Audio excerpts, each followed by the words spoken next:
Mbote bandeko na Congo bakoki kopimela yo mbongo ya salaire na yo bakopimela yo bakopimela yo même coltan richesse ya mboka bakoki kopimela yo même biloko ya kolia mais na Congo bapimela jamais mutu lisolo ko masolo bebo na ya lokuta na ya sa mai na ya mokili boya benga ndeko tumela ti tumela café to solola Congo bandeko ba bolingo mbote to liso liboso na bino pona kolobela o etali mboka politique mboka ndenge eza okende parce que le pays est en danger. Nous allons nous pousser pour tout solola prochainement avec beaucoup plus de détails. Il y a le bosso na ina lobeza que peuple congolais au hasard au téléma partout na territoire congolais nyonso pe na diaspora toza lokola gilet jaune. Na si bolanda mambeleki en France. Les dominants basali ba loi o eza en défaveur ya peuple. Peuple a télémaki botali ba image monde entier et dali ndenge ba français ba o ba bengi gilet jaune ba télémaki pour que les dominants ba reculer ba longola ba mesure bazwa ki contre population à bango do yango nga naza ko benga ba congolais debout que tozali ba gilet jaune. Première chose à savoir il faut que ba bitumba o eza na Congo o toza victime eza bitumba ya lokuta pe solo bitumba ya lumière pe ténèbres eza bitumba ya ba criminel na ba victime bitumba ya ba voleur na ba volé eza bitumba te au troisième voie na kati non soit toi na camp A ou bien oza na camp B soit toi na camp ya ba criminel ou bien quand il y a des victimes, soit on soutenir les criminels, ou bien on soutenir les gilets jaunes, les victimes, on soutenir le peuple. Dans le mois dernier, dans le bas qui était mot à retenir pour le mois de novembre, c'était le mot base. Mot base. Dans le bousson à bino pour le bas était base, c'est quoi? Base en premier lieu. Égalité en rapport avec l'élection. La base n'est pas premièrement fonction d'élection. Soit totali bien bitumba au IDPS na ba père fondateur ba bundaka ba 13 parlementaires papa na biso Etienne Tshisekedi ba kiba samali ba kanana ba kiungu ba kebelo ba bundaka ezala te pona ba élection. De 1982 jusqu'à 1997, base à IDPS et à l'élection, tout le monde a eu des sources qui pendant qu'un père parti État, ils ont au Konzamboka, tu sais que de temps à autre, à Yagi Kosa meeting devant base, ce n'était pas fonction de l'élection. Donc, base des adhésion à la population, à une idéologie, à une pensée. À un idéal. Il y a un moment qui UDPS, ils ont qui mener combat en sensibilisant base naé, badéran naé, rien à voir avec l'élection. Ils ont une idéologie à multipartisme, instauration à état de droit.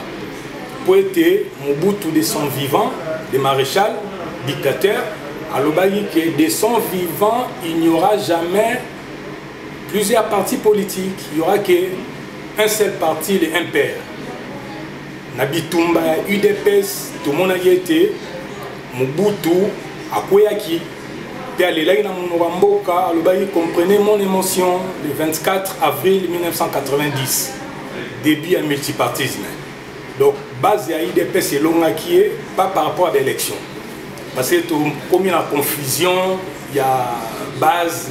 Un tel a aussi la succès, un tel bayambi, non, base d'abord, ils ont une idéologie. Ils ont un message ni niveau base des message ni.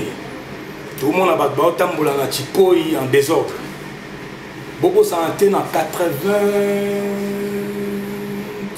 87, 88.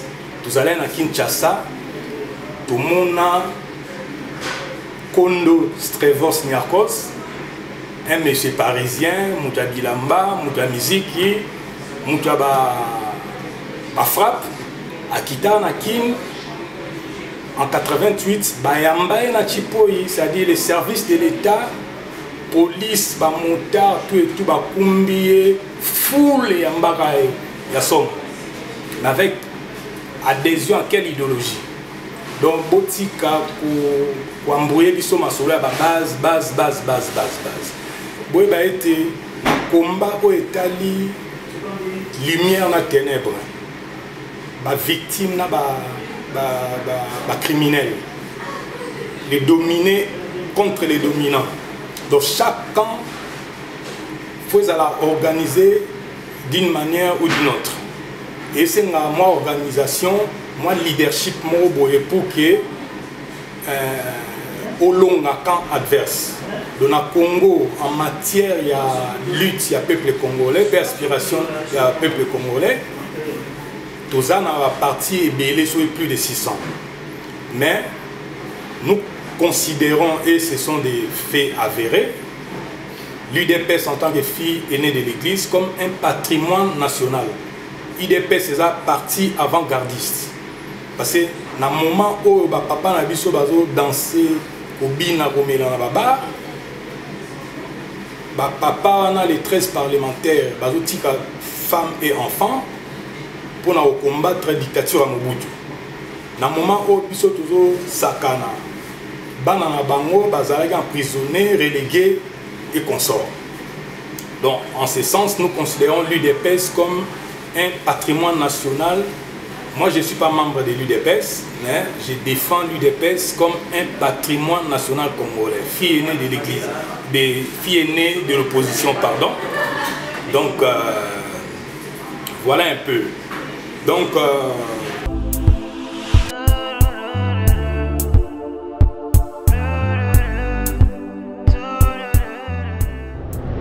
je voudrais féliciter le peuple de l'UDPS et le peuple congolais à travers l'UDPS. Tout peuple doit démontrer, c'est ça qu'on appelle un peuple. Quand vous n'êtes pas content, vous ramenez les leaders à la raison. Ce qui démontre que dans ces partis-là, un leader ne peut pas trahir ses pays. Et si le peuple congolais avait la mentalité du peuple de l'UDPS, je vous l'ai dit, aucun dirigeant congolais allait trahir le Congo. Parce qu'à chaque fois que tu ferais une signature ou quelque chose qui aurait hypothéqué l'avenir de notre nation, les dirigeants reviendraient à la raison parce que le peuple allait démontrer de quoi ils sont capables. En tout cas, je voudrais tirer un coup de chapeau à ces peuples-là, à ces peuples congolais à travers l'UDPS qui a manifesté une maturité politique. Lorsqu'il n'est pas content vis-à-vis de ce qu'a été l'engagement de son président, ils l'ont ramené à la raison. Je voudrais les saluer dans cette démarche et je voudrais rappeler à tous les Congolais que le cadre juridique de ce qui s'est passé à Genève est de nul effet. Il n'y a pas une légitimité, si vous voulez, dans cet ordre-là. Même, il peut y avoir la légitimité parce qu'on dirait que les opposants se sont mis ensemble, mais la légalité, il n'y a pas eu un cadre juridique permettant que ces décisions-là ne soient pas irrévocables. Donc, ce sont des arrangements politiques. Un arrangement politique, lorsque ça n'arrange pas, comme tout contrat dans la vie, peut être brisé à l'instant même ou quelques temps après. Donc là, n'est pas le problème. Le vrai enjeu, c'est les comportements qu'a eu le peuple de l'UDPS. Et je souhaite vivement que cet éveil d'esprit et cette, si vous voulez, cette allure de conquérir le pouvoir par la voie populaire soit la voie dans laquelle la République démocratique du Congo va s'engager vers les élections du 23 décembre. Et je mets en garde. Je mets totalement en garde le gouvernement de Kinshasa. Parce qu'en cas de tricherie, le monde entier saura de quoi est-ce que nous sommes capables. Donc, je souhaite bien évidemment qu'il y ait la tenue de ces élections parce qu'il faut qu'il y ait au moins un mode de choix dans ces pays. Que l'on sache, au Congo, pour devenir président, il faut passer par la voie électorale. Donc le Congo ne va pas rester à la traîne. Et c'est chaque Congolais qui doit se mobiliser dans ce sens-là. Parce que l'occupation, oui, le Congo est occupé depuis le 10 juillet 1960. Et quand on veut chasser l'occupation, on ne chasse pas simplement les militaires de l'occupation. C'est-à-dire les Kabila, les autres, le truc. On chasse aussi l'armée de l'occupation, les politiciens ou les présidents de l'occupation. Et ceux-là, ce sont des Américains, des Belges, des Britanniques et des Français. Alors, il faut qu'il y ait un vrai combat engagé dans ce sens pour permettre à la République démocratique du Congo, qui est le moteur, si vous voulez, du décollage de l'Afrique, de répandre ses couleurs et de permettre à ces beaux pays d'aller de l'avant et de briser totalement ces démons du tribalisme et de l'ethnisme politique qui aujourd'hui est en train de sombrer l'image de la fraternité dans notre chère et mère patrie d'Afrique. Parce qu'il y en a beaucoup, pour finir, qui disent que le fait que ce qu'il dit se retire, il y a un peu un fond du tribalisme là-dedans parce qu'il y a un peu un amalgame au mélange un peu tout et n'importe. C'est le sentiment de chaque Congolais qui est enfoui, que le comportement de l'UDPS a fait ressortir. Je vous l'ai dit, c'est un mal profond qui existe au Congo et en Afrique. Je vous ai parlé du cas du Cameroun. Je peux vous parler du cas de la Côte d'Ivoire où il y a ces problèmes fondamentaux et enfouis. Et il y a ces problèmes-là au Congo-Brazzaville. Je le sais parce que je suis un homme de terrain et je travaille dans ce sens-là. Ce sont les difficultés que nous rencontrons. Et en République démocratique du Congo, en 2011, Etienne Tshisekedi Wamulumba est allé aux élections. Vous avez entendu Jean-Pierre Bemba aller soutenir Tshisekedi. Je peux vous dire même, vous raconter une anecdote au moment où Tshisekedi voulait recevoir Bemba. Je reviens en 2006, alors qu'il était candidat aux élections présidentielles. Bemba l'a fait attendre pendant 5 heures dans sa résidence délimitée. Et finalement, Bemba ne s'est pas rendu à l'audience. Vous savez c'était quoi la raison? Il appela le papa Tshisekedi pour lui dire que le cardinal Echaou l'a interdit d'aller parce que c'est Tshisekedi qui leur a fait manquer le pouvoir, leur a fait rater le pouvoir. Il a réfléchi en tant que Mungana. Vous imaginez que des individus comme ça peuvent réfléchir? Tous ceux du Bandundu ne votent jamais par conviction politique. Ils votent par ethnisme. Il faut que vous le disiez. C'est une vérité indiscutable. Lorsque Antoine Gizeng avait dit au Bandundu de soutenir Joseph Kabila, tout Bandundu a voté Joseph Kabila. Tout Bandundu, je vous l'ai dit, qu'on parle de tricherie, mais tout Bandundu, on ne peut que sortir les éléments. Il y a un fond. Or, on sait qu'en matière électorale, les reports de voix n'est pas automatique. Ce n'est pas parce que Moïse Katumbi dit à ces gens de voter Fayilou qu'on votera Fayilou. Ce n'est pas parce que Bemba l'a dit. Non, le rapport de voix n'est pas automatique. En truc. Je peux vous le démontrer deuxièmement. Jean-Pierre Bemba est sorti de la haie. Il est revenu à Kinshasa. Après Kinshasa, il est allé où? À Gemena. Il est revenu, il est reparti. Vous l'avez entendu partir à Bukavu, à Lubumbashi, au Kasaï. Pourquoi il n'a pas fait? C'est cette immaturité de ces politiciens-là qui alimente ces genres de choses. Les Moïse Katumbi, pareil. Ce sont ces comportements-là qui alimentent ces genres de choses. Ces comportements ethnico-tribaux. Vous savez pourquoi? Parce qu'ils ne réfléchissent pas. Ils n'ont pas de pensée, la grandeur de la pensée. C'est ce qui leur fait descendre aussi bas. Voilà le problème de l'Afrique. Les problèmes enfouis de la sorcellerie africaine dans le tribalisme et l'ethnisme qu'il faut combattre. Voilà pourquoi nous préconisons le panafricanisme comme solution adéquate. Na oetali ba élection topé maponomi, mot à retenir parce que mois passé c'était les mots base. Merci pour comprendre ce que veut dire la base, hein, plus ou moins. Donc la définition qui peut nous mettre tous d'accord. Maintenant, au Sabino, mot pour le mois prochain, mois Oyo, dans ces mots-là, tout se joue dedans. Tout est dedans dans ces mots. Donc, l'élection aux Salama, tout est dans la carte de mots. Au FCC, AFDEL, la richesse à Congo, peuple, tout est dedans. On peut savoir un exemple, suite à la difficulté que chaque immigré peut avoir dans le pays d'accueil. Ndeko Congolais Moboye atambola na mukanda ya muninga naye. Na nzela akutani na police. Police asengie mukanda, abimisi mukanda ko aza kotambola na ngo. Oyo bandeko abiso musu babengaka eloko ya nzoto. Abimisi mukanda mais mukanda eza été policier atali mukanda atunie mais monsieur ovandaka wapi. Watala ceux qui mukanda meza si il maîtrise les infos la carte d'identité. Ndeko nga epsayi ba policier mais tout est dedans. Batune mais ovandaka wapi numéro de département ni abiga tout est dedans. Babi mais monsieur tu es né où? Âge na babi non monsieur tout est dedans mukanda tout est dedans. Donc ça veut dire mo oyo na botika bino to solo la prochainement. On a fait une mission parce que tout est dedans dans Moana. Parce que l'élection, Bitumba, la Moukana, Cash, Bazo Bundisa, Kabila, tout est dedans. Kabila, on a à se maintenir, tout est dedans dans ces mots-là. Maintenant, avant d'aller plus loin, tobeta masolo à Genève, escroquerie à Genève. Bato balobeli yango mingi makambo elikaki na Genève. Une grande escroquerie. Oh lamuka esalaki. Maintenant osenga bandeko congolais, photo zala na motema ya bonzambe to banga nzambe. Parce que tout le monde qui est belé bafingaki. Bafingi les deux leaders qui se sont retirés de cette escroquerie de Genève, dont Ndeko Félix Tshisekedi et Ndeko Vital Kamerhe. Parce que comment voulez-vous, vous avez 4 candidats de l'opposition et que 2 qui étaient mieux placés, qui ont des bases réelles, bazo et kokiko tindika Kabila et Banda, mais Boponi au hasard la même base, Boponi Ndeko Fayulu.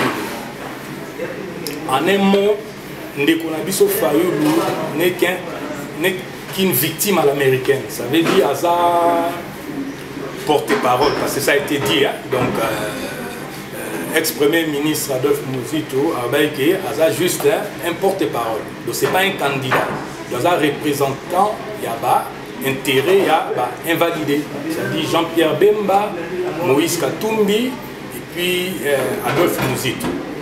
Bon, on a tout Tiango à côté.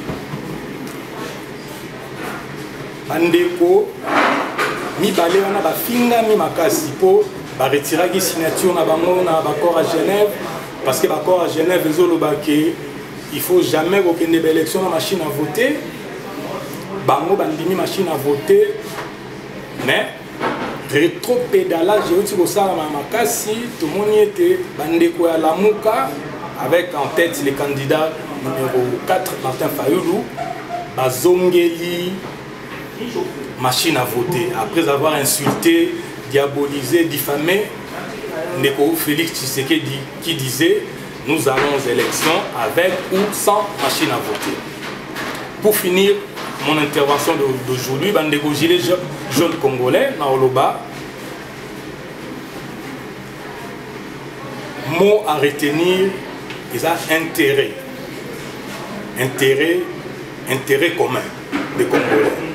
Naoyamba la Sima, to betali solo, to partager pensée sur eloko nini et zali intérêt ou intérêt commun. Mais par rapport à combat oyo, il y a molili, napolé, mensonge, na vérité, criminel, na victime, dominant, na dominé, bino mongo pesa, la muka, na cash, na naza na kanini, na naza au défendre kanini, na naza au défendre intérêt nini. Ndetoye na prochaine émission pour Tobeta di Solo ya intérêt. Tobeta di Solo ya intérêt commun des Congolais. Merci. Mbote, bye bye gilet jaune. Congolais debout, tout élément pour mettre fin au règne de la Kabylie. Ciao ciao. Mbote bandeko.